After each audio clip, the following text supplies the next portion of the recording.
Welcome back to another episode of It's in the Details. As always, please remember to share, like, subscribe, rate, review, comment wherever you get the show. Tell a friend to tell a friend if you're enjoying it. Today, we're covering a bunch of things. We're going to start here, though. Back on the Canadian content. A few weeks ago, maybe even a couple of months ago, I was talking about some Canadian shows, Tall Boys, and specifically Run the Burbs. We're revisiting Run the Burbs today. As I record, the season finale airs tonight where I live. And by the time this comes out, it would have come out, etc., etc. This is a really good show, guys.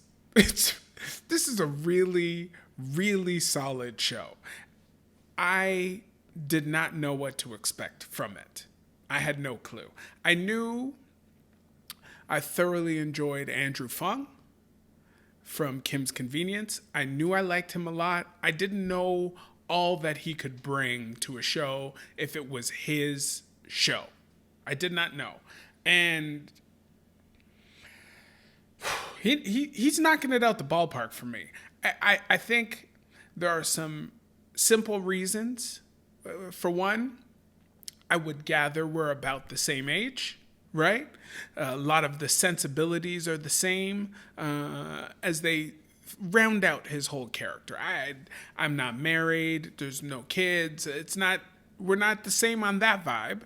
But, I mean, I used to coach children. Like, the nurturing vibes are still there. And plus, he is very much of the prevailing culture in society, and that's all things black. Hip-hop, sneakers, music, all of the things. But it's not just that with him. He's also bringing his Vietnamese roots to the character and the family. It's wonderful. It's wonderful. Also, his wife on the show, Rocky Morzaria, playing Camille. She's bringing all of her South Asian roots to the show and the characters. And these are two cultures I know a little about. I've got a well-rounded group of friends, so I know a little about, but not as much as they're giving episode in and out on this show. I'm thoroughly enjoying all of it. Now, the reason I bring it up is the penultimate episode really struck a chord with me. Like, it's silly, it's crazy, it's nonsense. It's what the show is, right? But it really struck a chord with me because it started to dawn on me, and I don't like doing these comparisons, but it started to dawn on me that this might be like this generation's kind of Cosby Show. It's not the Cosby Show. Okay? It's not the Cosby Show. And even before we get to these comparisons, after the Cosby Show, there was Blackish. And Blackish is still here. Blackish is wrapping up its 9th season this year. And that seems like a more obvious comparison for the Cosby Show. And I get that.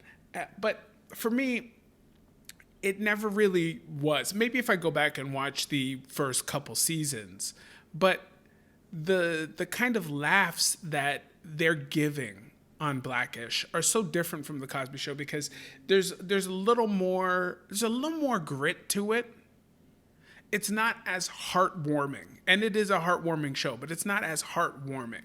So Blackish didn't feel like a direct correlation to me.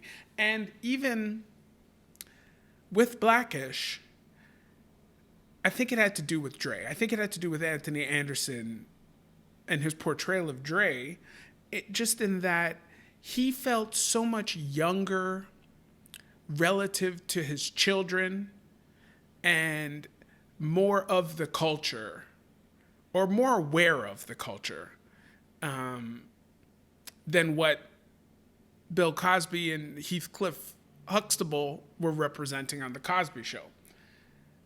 So it didn't feel like that direct correlation to me. And by no means is Run the Burbs a direct correlation either. But Andrew Fung's character seems to have more of that Heathcliff in him. And now I think it might be because he's a stay-at-home dad.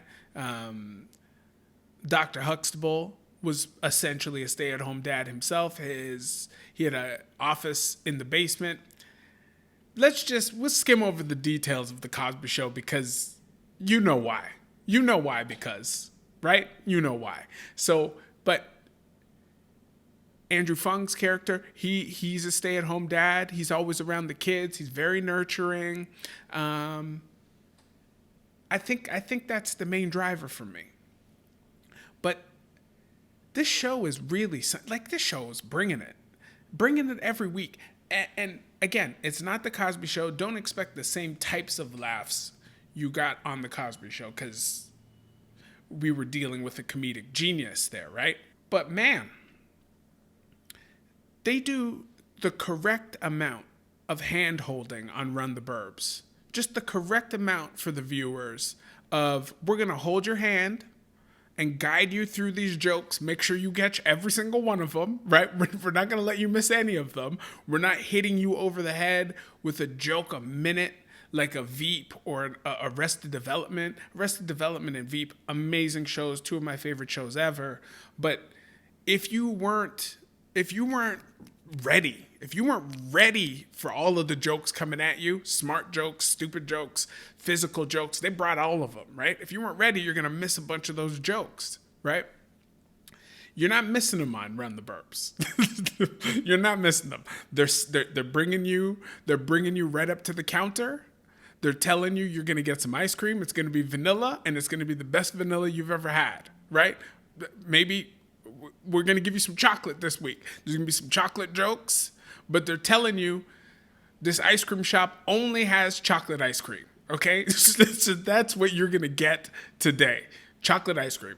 And if you didn't even like chocolate ice cream, you're going to find out today we serve the type of chocolate ice cream for you to enjoy, right? And you're going to enjoy it. And they're going to treat you properly, right?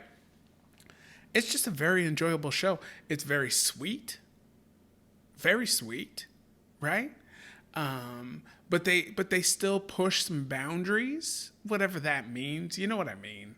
What is the boundaries, right? It's a family show, but they're testing the waters in some topics that not all of the shows are talking about and delving into. They're great. It's really good. It's really strong. The other thing about this show is the peripheral characters, the recurring characters that are outside of our stars. All of them hilarious, if that's what they're designed to do. All of the comedic co-stars, recurring stars, funny, really hilarious. And some of them dry, some of them biting. Like, they're all good, man. And speaking of the recurring characters, just a little personal story. One of the recurring characters is played by a man named Chris Locke, and he plays Sebastian.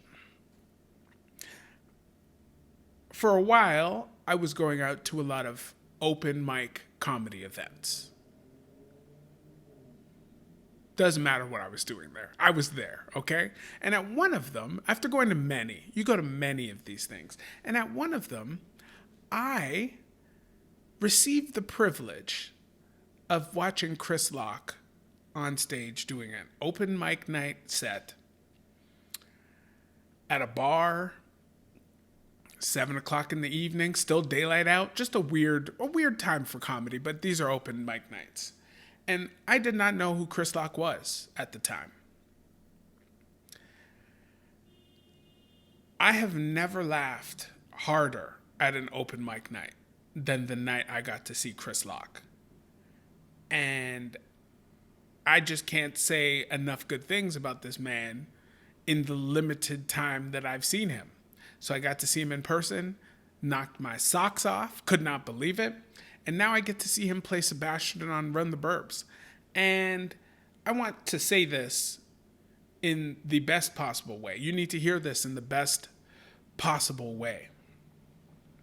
Every time Chris Lock as Sebastian comes on the screen. It is a fantasy land of nonsense.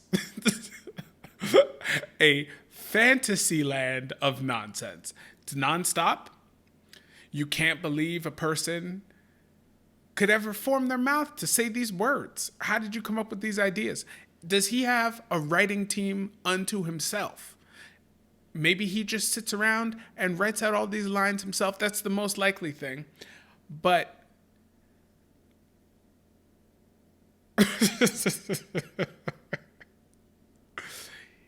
it's just crazy. Okay, again, second last episode of the season. Character comes up. They're walking by him on the street. He calls him a nickname. You got to hear the nickname to believe it. And then the man stops, and Sebastian says, "Oh, this was a hi and bye greeting. I did not expect you to stop at all." Guess what, man? He's sitting in one of these inflatable air couches.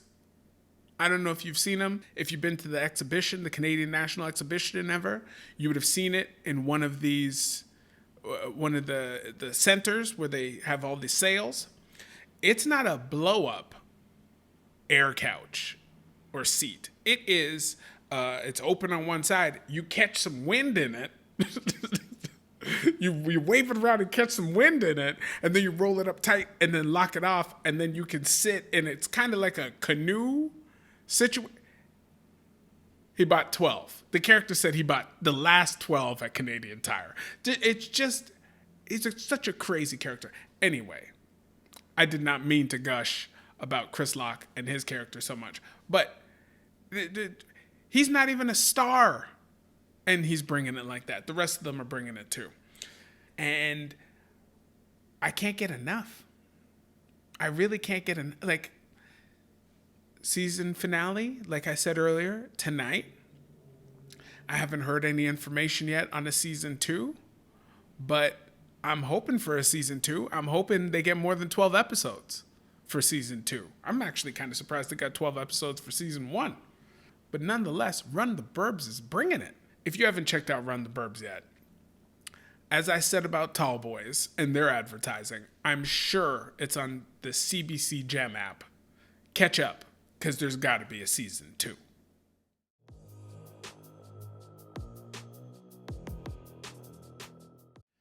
Tiger Woods, y'all. Y'all know I was happy and excited about Tiger playing in the Masters, coming back after that long layoff. We weren't even sure he was going to compete ever again. And definitely not that soon. So he competed. I don't know if you heard the results, but he finished somewhere. He made the cut. That was the main thing. He made the cut, had a rough weekend, and I have some things to say. We're on drugs. We're all on drugs. Tiger Woods is on drugs. Everybody is on drugs. Our drugs are different, but we're all on drugs. As a spectator, as fans, we're on a drug called Tiger Woods. We can't get enough. We cannot get enough. I've been watching the Masters for a couple decades now, and I've never seen crowds like I saw at this tournament. People clamoring for this man. I haven't checked out the ratings, but I watched every stroke, I think, that Tiger hit on that golf course on those 4 days. And a lot of them were painful. A lot of them were painful to watch. And it looks like and sounds like a lot of them were painful to hit. And at times on the weekend, it was rough to watch. It was rough to watch. Not because he wasn't doing well, but because on Thursday, one of the broadcasters, ex-golfer, ex-champion named Nick Faldo, said he was talking to Tiger, and he said, "How much pain are you in?" And Tiger said, "A lot." That was Thursday. He said a lot of pain. Now, I saw Tiger limping a little bit leading up to the week. And I assumed,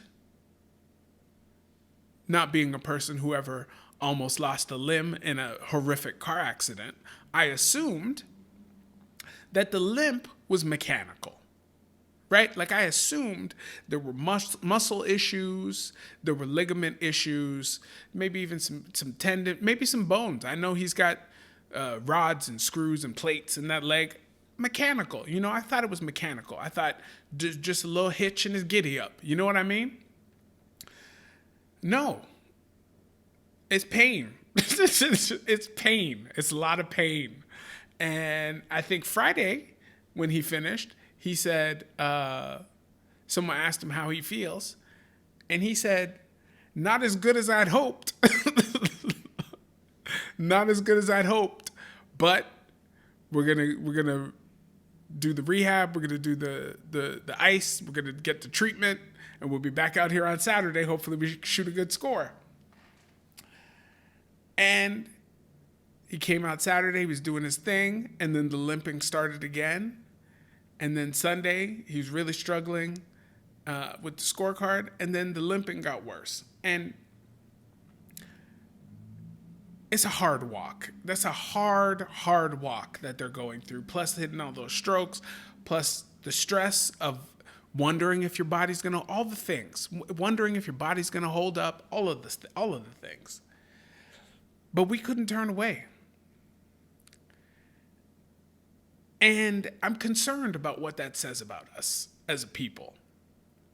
On one hand, you're hoping this man can work through it, right? Can find the toughness and fortitude to finish out the tournament, right? And you're hoping that that's what happens, and that's what happened. But at the same time, I can't help but sit here and watch this golf and go, what is this happening for? Why are you doing this, sir? What's going on? What? Hundreds of millions of dollars. I know he had to give up about half. He was probably at a Billy, and he had to give up about half to the wife when she found out he really likes Perkins waitresses. That happened, right? But still, hundreds and hundreds of millions of dollars. More championships than a lot of people could ever dream of having. More accomplishments than a lot of people will ever have. And he's still out here. Still out here. Now, the first one, this tournament, the first one back, you go, okay, this is a man who needs challenges. He needs challenges all the time. And this is a high performer, high achiever. This is what they do. They find challenges, they crush them. This challenge, he thought he could contend and win this tournament. Turned out after a couple days, that was not going to be a thing. And then the challenge also was, can I get through the tournament? Okay, fine. He got through the tournament. He's playing again, y'all. He's playing again in a few months in the UK for the British Open. And I'm sure he will be in better shape then than he was this past week. But Tiger's got a drug too. And Tiger's drug is being out here competing and maybe putting on a show for the fans. Because I can't imagine why he would have to go out there and drag that leg around this golf course. And he hit some amazing shots, and I'm going to watch the British Open. I'm going to. What if he's healed by then, What if he's better? What if he's all better and there's no more lips?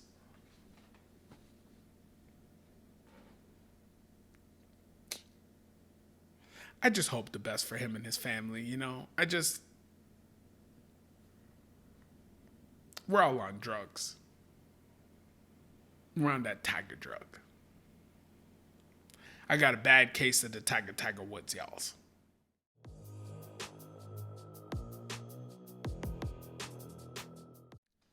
The NBA playoffs are finally here.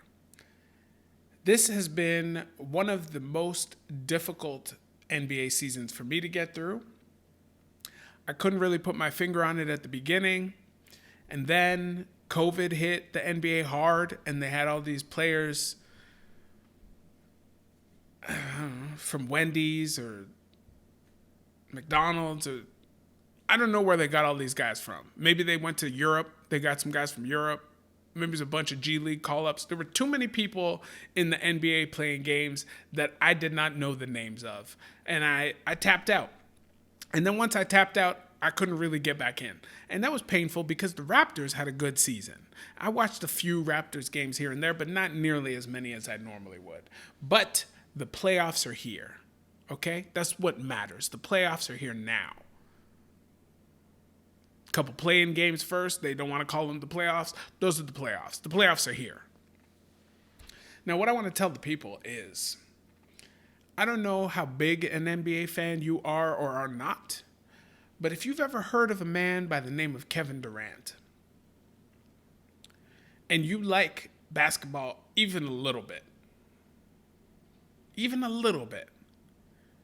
you can't miss Kevin Durant in the playoffs. You can't miss it. You cannot miss it. He does too many amazing things. I think he's 7'1" or 6'11". He's fast as everybody else on the court. He's long as anybody on the court. He because of the height and the speed, he seems to be almost as athletic as anyone on the court. And he's going to do some things that are going to make your jaws drop open. He's going to make the easy stuff look like this is a game for children, which it is. And he's going to make the hard stuff look like easy stuff. In the playoffs, he takes over on defense. He is can't miss TV when it's playoff time. I love him. And I love how he gets down. I know he's had some things in the past where he might have had a burner account and he was fighting people on the internet who said bad things about him. That seems a little bit unbecoming of the best basketball player in the world. But I give him a pass because I like the way he gets down outside of all of that stuff. And he is so much fun to watch play. The other thing I wanted to talk about is they had their play-in game. The Brooklyn Nets had their play-in game last night. And in that game, an interesting thing happened. Goran Dragic, who we don't like here in Toronto, he plays for the Brooklyn Nets now. And he was in catching a couple minutes here and there. And he went for a foul. He tried to foul a man dribbling by him.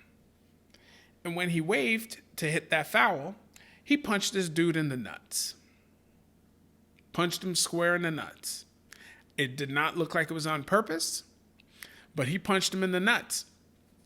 And that dude was on the ground for a while. Some people came over to pick him up, and he got up and realized he couldn't move. Not only could he not move, he couldn't even stand up straight.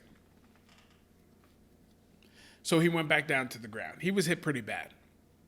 That's when the refs went over to the replay booth to check for a hostile act. They went over to see if there was any hostility in the groin region of this poor man. And when they came back out the booth, they said, yeah, that wasn't a common foul. That was not a common foul. We need to upgrade that. We're going to upgrade that to a flagrant one. Flagrant one, nut shot. Y'all get a free shot and the ball back. I did not know that they were giving out flagrant fouls for inadvertent shots to the testes. I did not know that. I did not know that that was a thing. And I agree. I agree it should be a thing. I agree. Because obvious. It's obvious, right? But I've been watching basketball for a long time. I did not know they were doing this. I did not know. And I looked it up. Back in 2016, they changed up some rules. They they decided they needed to place an emphasis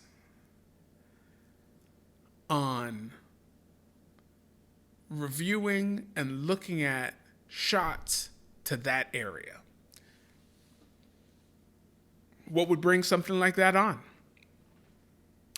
Well, the playoffs, right before they decided to make all these changes, Draymond Green of the Golden State Warriors was on a tear. What tear, you ask? Tearing up testicles. That's what he was doing. I think he kicked about 4 or 5 different dudes in the balls. Trying to rebound, putting up shots, trying to collect loose balls. Not those, you know what I mean. Trying to pick up basketballs that were loose. His legs were flailing all over the place. He hit so many people in the balls that the league got together in the offseason and said, we must put a stop to this. We can't watch this anymore. We cannot watch this anymore.